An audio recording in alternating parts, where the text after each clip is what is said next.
High, this is Somnath.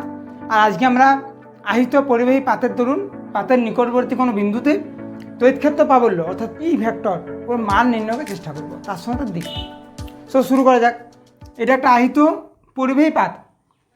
এখন পরিবাহী পাতে যদি আমি আধান দিই, আধান পরিবাহী পাতের দুটো পৃষ্ঠতে থাকে, এদিকেও থাকবে আবার এদিকেও থাকবে, কারণ পরিবাহীর মধ্যে আধান তার বাইরের পৃষ্ঠে অবস্থান করে।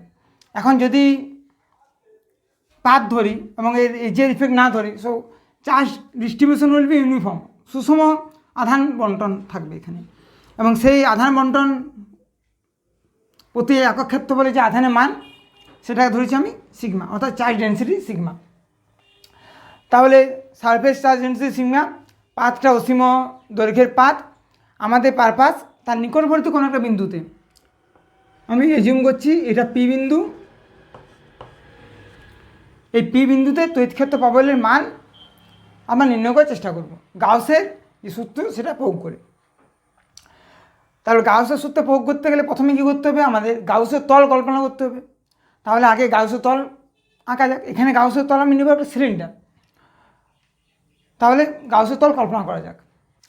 আমি গাউসের তল এখানে নিচ্ছি একটা সিলিন্ডার, যার একটা সারফেস আছে পি পয়েন্টের উপর দিয়ে গেছে, আর একটা সারফেস আছে যে ধাতব পাতটা তার মধ্যে। এখন ধাতব পাতের মধ্যে ইলেকট্রিক ফিল্ড জিরো হয়, এটা আমরা জানি অলরেডি। সো এই যে তলটা আছে, এখানে যেহেতু ফ্লাক্স হবে জিরো, এখানে ইলেকট্রিক ফিল্ড জিরো, এবং এর পি বিন্দু দিয়ে যেখানে যে পাত, এই যে বক্ষতলটা আছে না, এখানে তড়িৎক্ষেত্রের যে দিক হবে সেটা হবে ধাতব তলের সঙ্গে পারপেন্ডিকুলারলি আউটওয়ার্ড, অর্থাৎ তড়িৎক্ষেত্র ভেক্টর এখানে হবে পারপেন্ডিকুলারলি আউটওয়ার্ড, এরকম হবে এই ভেক্টর।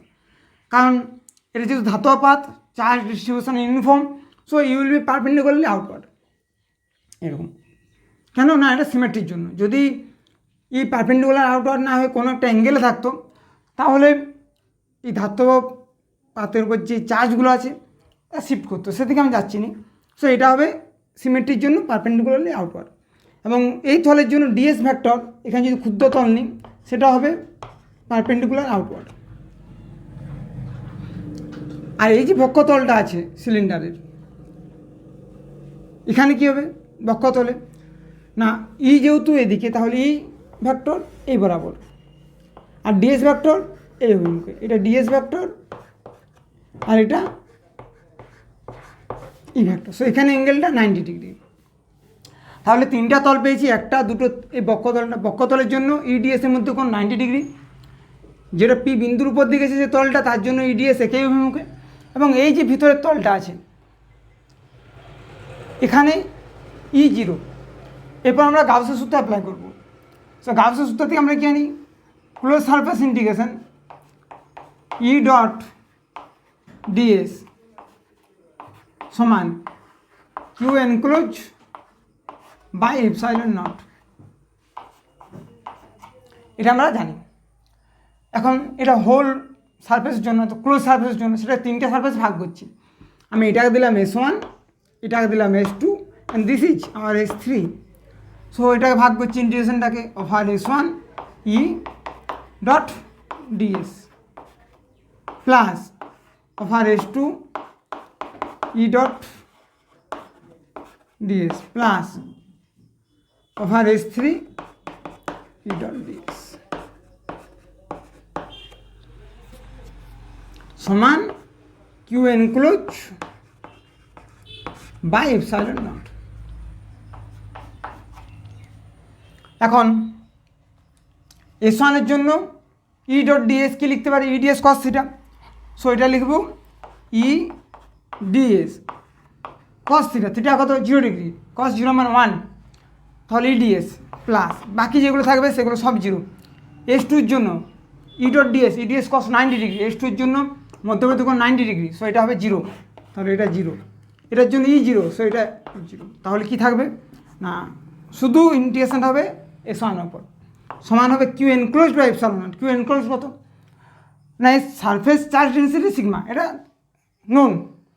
তাহলে এই যেভাবে ক্রস করেছে এই ক্ষেত্রফলটা ধরছি আমি এ, একক ক্ষেত্রফলে কত আধান আছে সিগমা, সো এই ক্ষেত্রফলে কত আধান থাকবে এ সিগমা।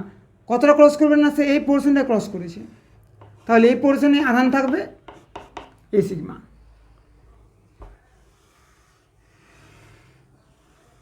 এই পোর্শনে আধান থাকবে এ সিগমা, কারণ একক ক্ষেত্রফল আধান আছে,